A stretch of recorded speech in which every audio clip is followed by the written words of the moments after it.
guys. So ayan, yan ang bahay ng amo ko. Yan. Yan. Saka yun. Yan, dyan ako tumira ng halos isang buwan. Yan, maliit na bahay na yan. Yung lupa niya mula dun sa puno na yan, pupunta dun.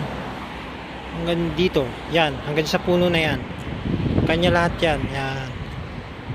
Yan. Malawak yan. Ayan, kaya sayang.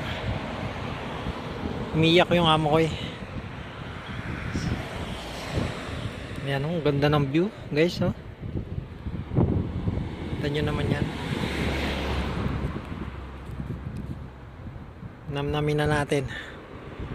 Habang nandito pa tayo. Ayan.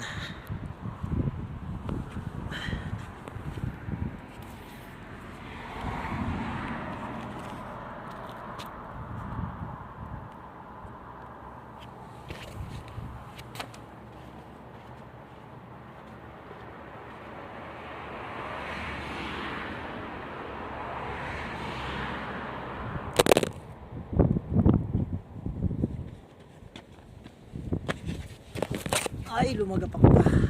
Sayang.